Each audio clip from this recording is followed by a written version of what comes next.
Welcome everyone here this morning. I'm glad you're here. Got one visitor's card. There's only be one, right? Gloria Richards from Hesperia, California, visiting with Ray Mullins. She's in town visiting with her son and daughter-in-law. We're glad she has taken time to be with us. Make sure she feels welcome.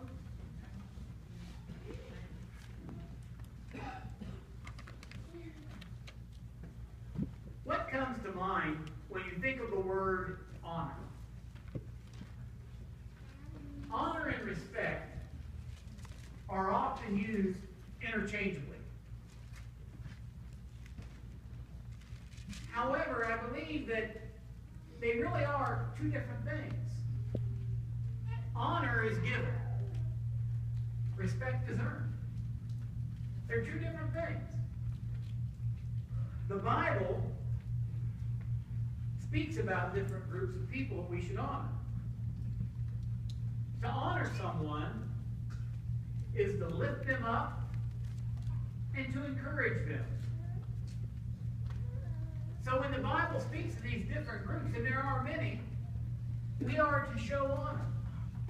So with that in mind, I want to look at three particular groups that the Bible tells us to honor this morning. First of all, the Bible says, honor your parents. And we find that Exodus chapter 20, verse 12. The Bible says, honor your father and mother so that you may live long in the Lord, in the land that the Lord your God is giving you. Friends, this one is so important that God put them in the top 10. It's one of the 10 commandments. Honor your parents. Honor your father and mother. How many times have you seen children dishonor their parents? Maybe a rebellious teenager. Maybe a rebellious toddler. Maybe any child. You know, with all the social media that's out there, kids get on there and they whine and complain about parents. And this isn't all kids, but many do. They whine and complain in general, talk about how bad they have it at home, never knowing what the alternative is like. Never understanding that maybe it isn't so bad. Now I understand there are exceptions to the rule. That sometimes kids do have it bad. But what I want you to notice, Exodus 21:17, anyone who curses his father or his mother must be put to death. Friends, God looked at this seriously. This was a serious issue. Honor your parents or you get the death penalty. Today, it's honor your parents if you want to. It's okay if you don't. After all, you're an individual. You can express yourself. You can't be punished for that. But God says, honor your parents. But don't you find it amusing that infants who can't stand to be away from their parents can grow into a rebellious teenager who can't stand to be around their parents? Isn't it funny how that works? What changes? What's different? Obviously, the influences that they have. Now, we can't, as parents, protect our children from every evil influence. We just can't do it. Because as long as we're in this world, there's going to be evil influence. Satan is the prince of the world. But as parents, we need to do all that we can to help the children grow into a strong relationship with Jesus Christ. And that's the most important thing. Oh yeah, we want our kids to like us and honor us. But I'd rather my kids love Jesus Christ. Because you know what the result effect of that is? They're going to love me. Because they can't love Jesus if they don't love me. So that's got to come first. You know, honoring parents is not only an Old Testament command. I want you to notice Ephesians chapter 6, verses 2 and 3. Honor your father and mother, which is the first commandment with a promise, that it may go well with you and that you may enjoy long life on the earth. Now, people will say, well, I've known people or children who have passed on from this life, and they honored their parents. Well, remember what the sentence was for dishonoring parents back in the Old Testament. Those kids were to be taken out and stoned. They were to be put to death. And so they're being reminded here that if you don't honor your parents, things can be cut short pretty quick. But if you honor your parents, you can enjoy a long life. Think about what that means.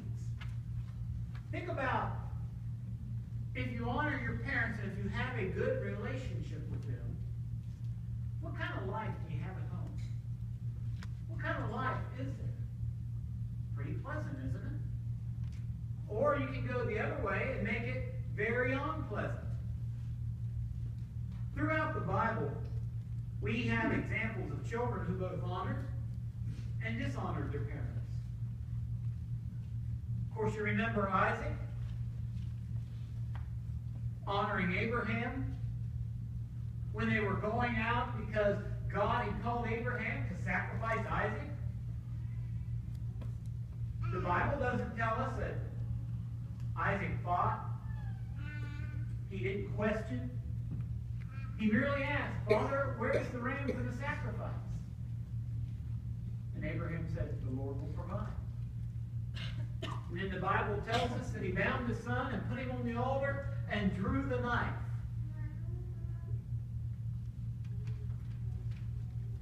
And the image I get that Isaac was raised so ingrained to be faithful to God, he was ready to take it. He honored his father in that way. So we know that God stopped him. And then you remember the judge, Japheth.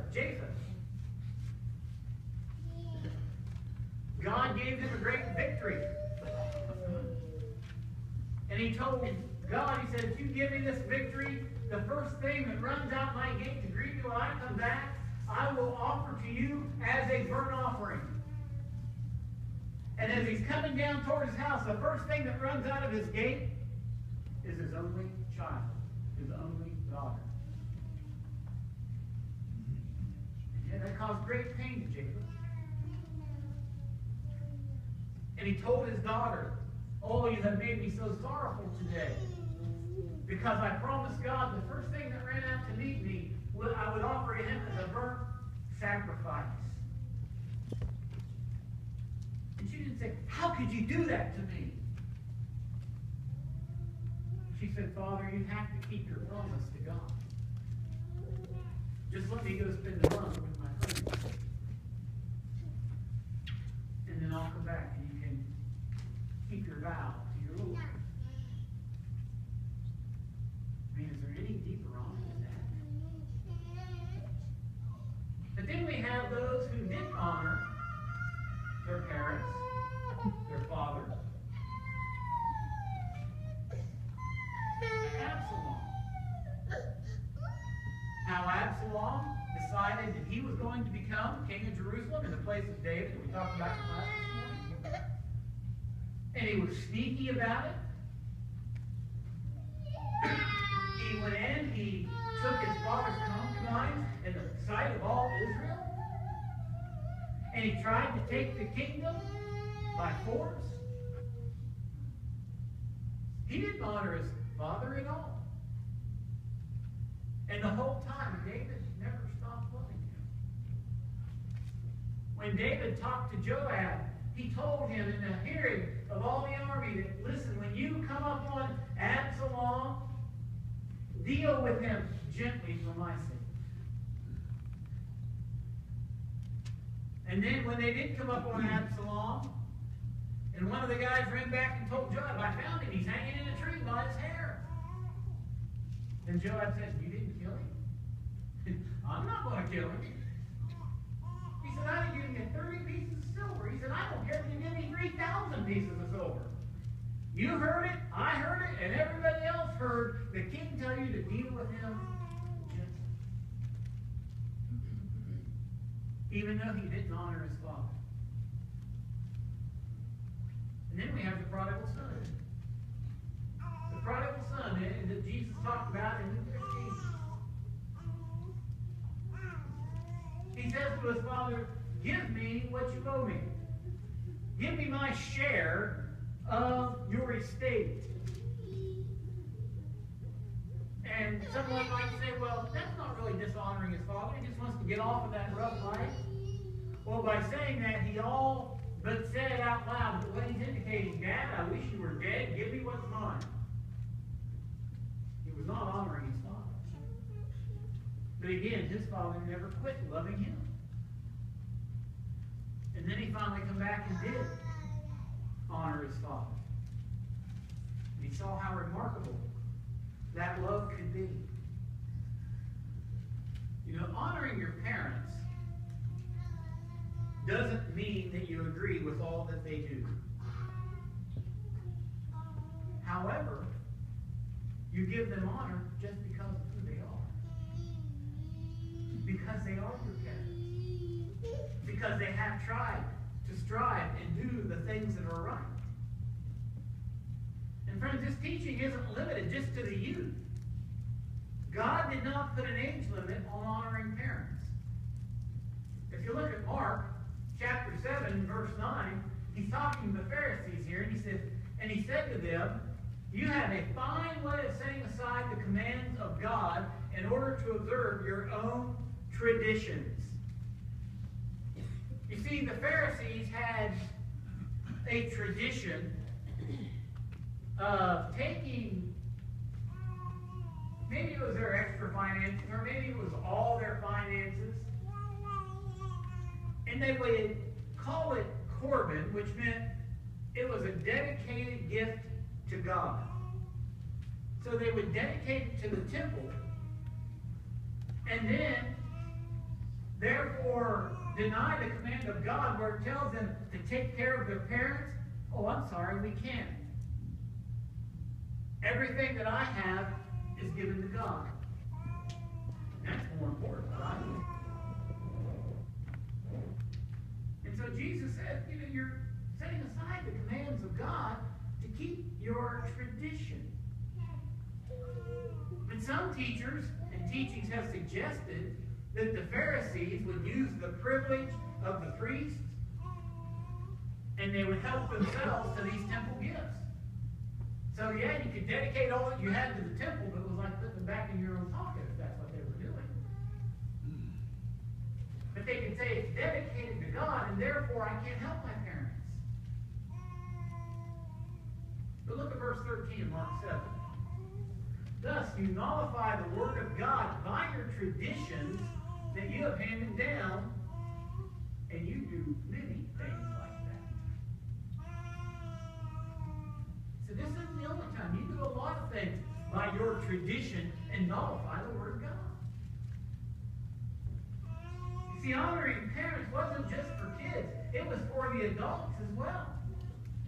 As they age, sometimes they need a little assistance. Sometimes they need some help. And God expects us to be there. He expects us to honor them all the time. Secondly, one we always struggle with, honor authorities. And this is one that's really been bad recently. People really haven't wanted to honor authorities. But if we look at Romans, chapter 13, verse 1, Paul writes, everyone must submit himself to the governing authorities, for there is no authority except that which God has established. The authorities that exist have been established by God. Now, I know that can get under the skin of some people. I mean, we look at some governing authorities and we think, wow, how can I ever submit to them? They aren't very smart. They don't make wise decisions.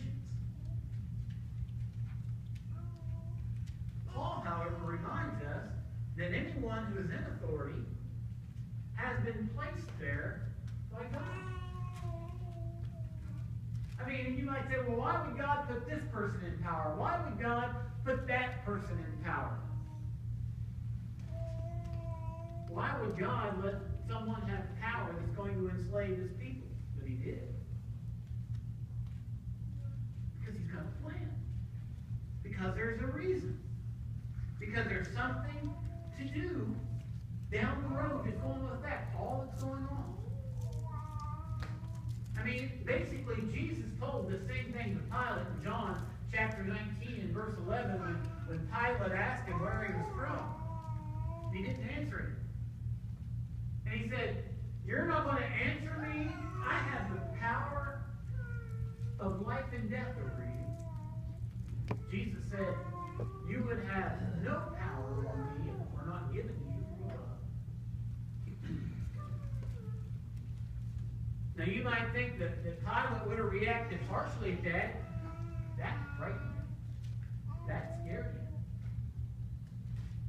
He began to understand, maybe he's right. God gives everyone authority who has authority. You know, I know it's hard to fathom why God would give evil people authority, especially over his people. However, we see it again and again throughout history, and usually it has to do because his people have wandered away from him. It's just like when Israel first asked for a king. And it really upset Samuel because he thought that's rejecting him. And God said, Samuel, they're not rejecting you. I'm their king. They're rejecting me. But here's what I want you to go back and tell them. I will set a king in place, but this king is going to abuse you. He's going to treat you badly. He's going to tax you beyond what you can imagine. He's going to take your sons and put them in the army. Your daughters are going to become servants in his household. We don't care. We want a king because everybody else has one. We don't care. God says, fine.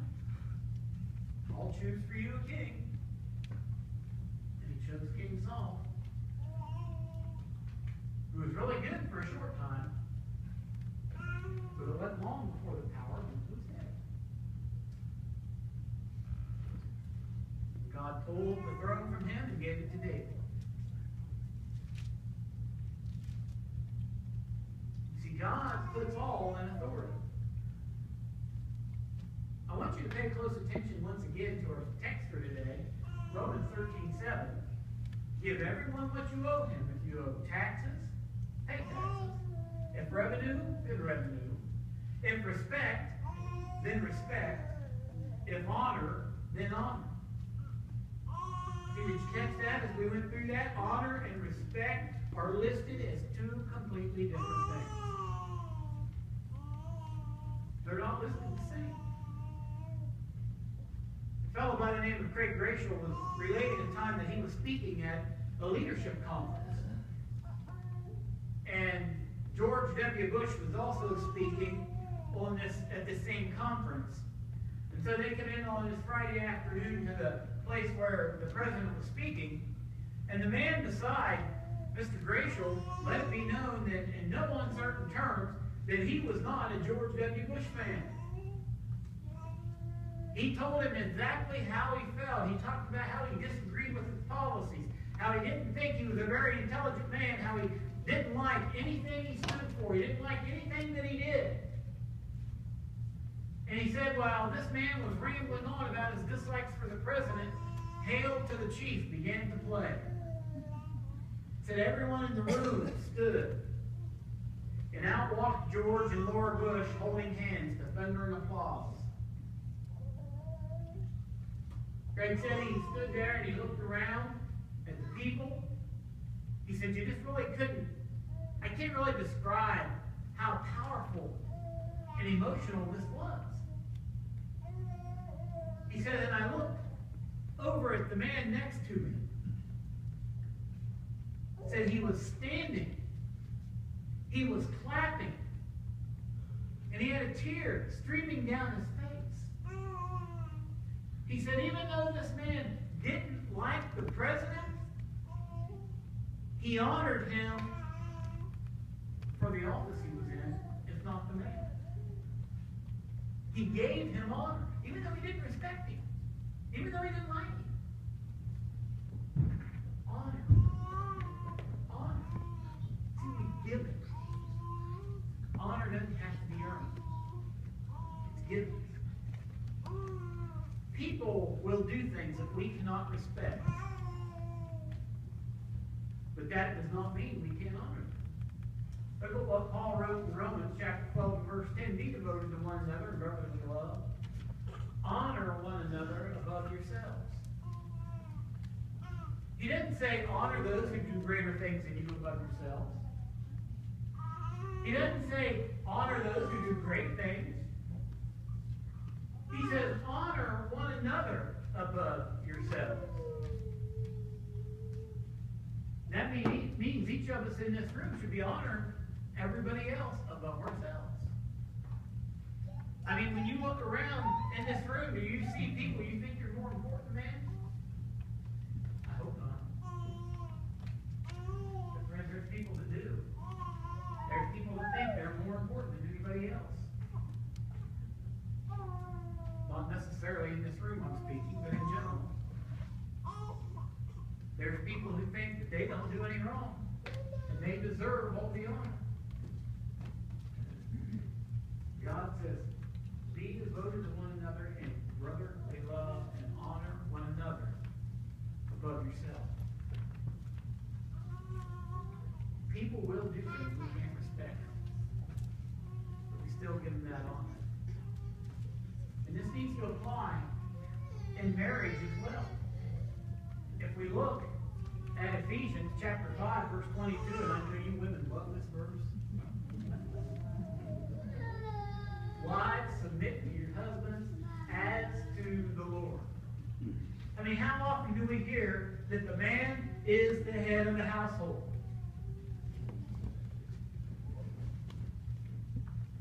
I mean, the Bible teaches that it's up to the man to be the spiritual leader. And I have known Christian women who have disrespected their husbands because they felt that they weren't good spiritual leaders.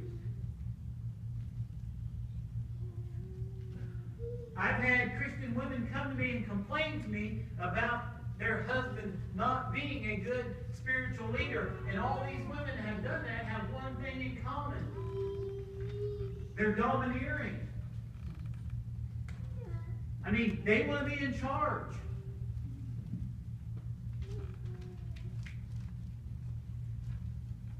You know, if the man is treated as ordinary and common and like he has no sense, he's all live up to that. We all live up to expectations. But wives, if you empower your husband with honor and give him the opportunity to be honorable, he's going to live up to that. He will become the spiritual leader.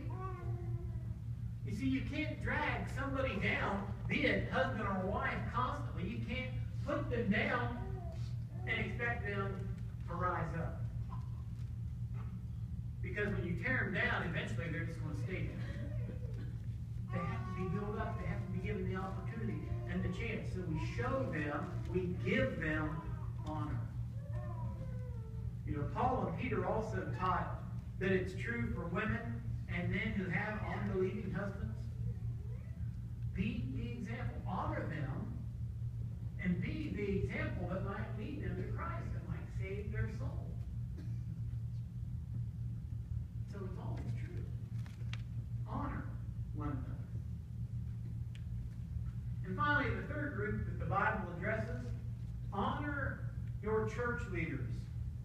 Hebrews chapter 13, verse 17 says, obey your leaders and submit to their authority. They keep watch over you as men who must give an account.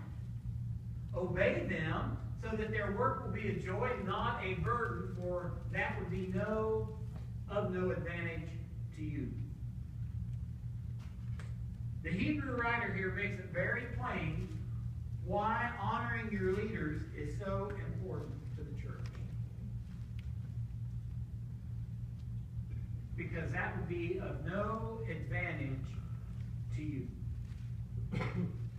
No advantage. You may not always agree with everything. And it doesn't say you can't state your opinion. But it says obey. Honor them so their work is a joy. I mean, we should desire that our leaders enjoy the work of being a leader and not consider it a burden. I mean, no matter what your responsibility is, no matter what your job may be, if you look on it as a burden, it's going to be tough. It's going to be difficult. You're not going to want to do it. But if you look on it as a joy, then you look forward to doing it. You do it with a zeal. You know, so many churches have failed at this, and this is why men don't want to step up and be elders. They don't want the headaches. They don't want to take on the responsibility because they don't understand. They don't care. When one does not submit to authority, it makes the job more difficult, and it hurts the individual that's being disobedient and dishonorable. See, that's a lot of the things that we have to think about is how this affects me. And that's what the Hebrew writer is talking about here. It affects you. You know, I do believe that this particular section is addressing the eldership. You know, and if we're truly going to understand and honor the elders, then we need to have an understanding of what their work is. If we go back and look at Acts chapter 20, verse 28, as Paul is addressing the Ephesian elders as he's leaving, he says, "Keep watch over yourselves and all the flock of which the Holy Spirit has made you overseers. Be shepherds of the church of God, which he bought with his own blood." They are accountable for the souls of the flock. They are more than just the board of education for the church. They are shepherds. Friends, and shepherds do everything to be sure that the flock is properly cared for. A shepherd goes into the field to make sure there's nothing dangerous there. A shepherd nurses the wounds of the flock. The shepherd tries to do things to keep pests away from the flock. The shepherd is sure that the flock is properly fed and properly watered. The shepherd makes sure that the flock has the needed shelter. See, the shepherd does much more than just watch. They shepherd. They take care of it. They make sure that one sheep doesn't ruin the whole flock. I don't know how much you know about sheep, but if you can get one sheep running, you can get the whole flock going. Sheep are followers.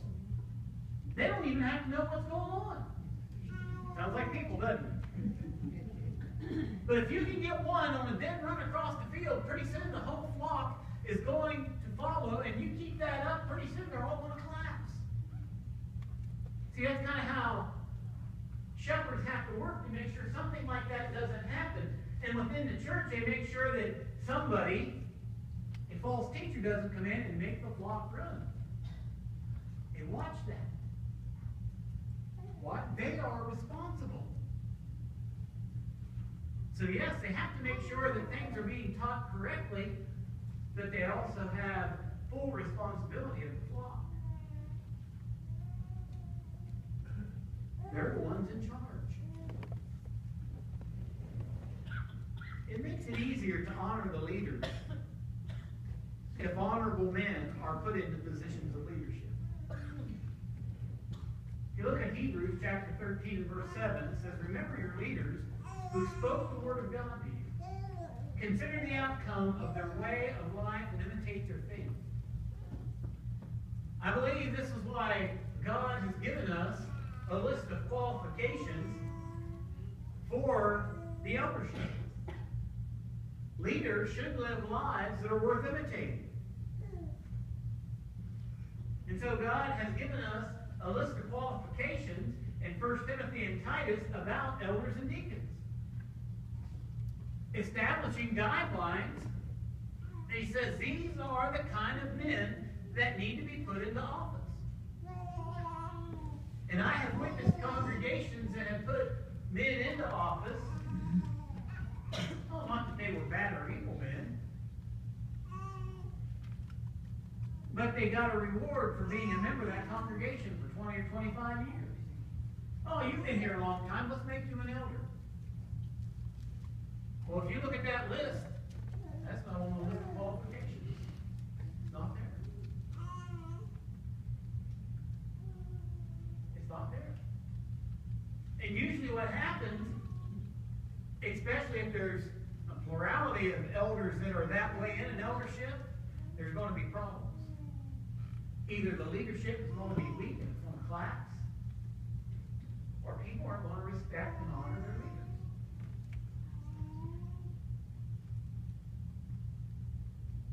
So quality men need to be put in.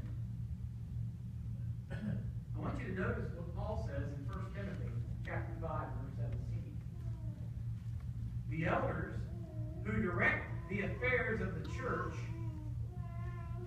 are worthy, are worthy of double honor, especially those whose work is preaching and teaching.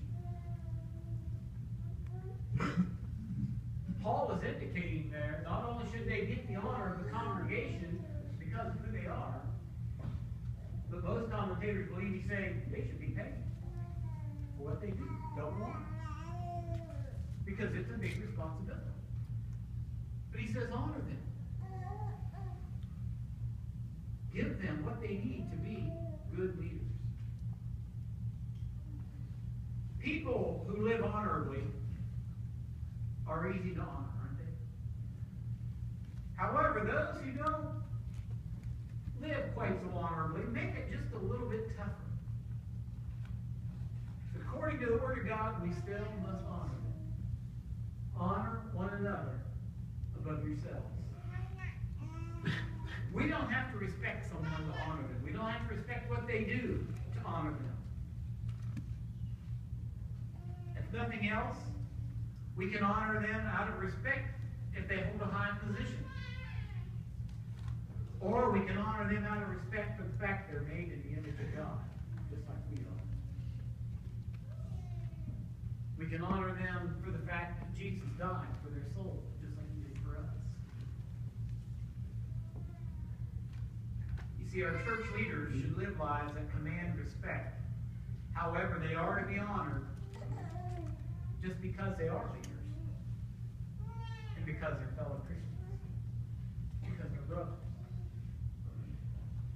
Think about it. Do we always live honorable lives?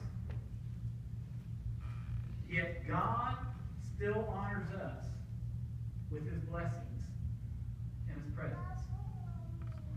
God honors us by first sending his Son to die for our sins.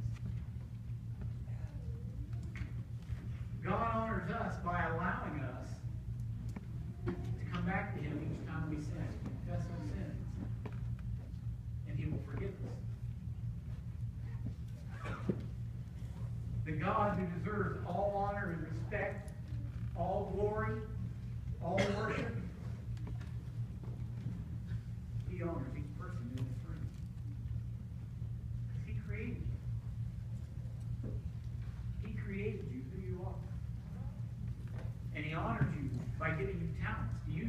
glory. So God honors and God wants us to honor. And we can honor God as well by being obedient to Him, by standing up for Him, by focusing on His Word.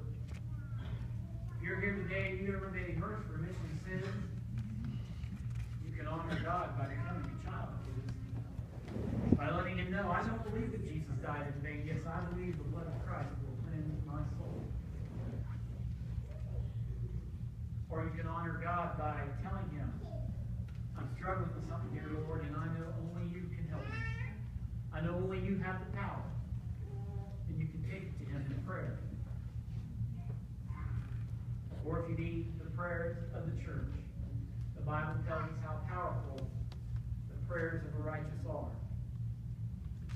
And believe me, you'll be honoring the church by giving them the opportunity to help you with whatever you're struggling with through prayer. So if you need to respond to God today in some way, please do so as we stand and as we sing.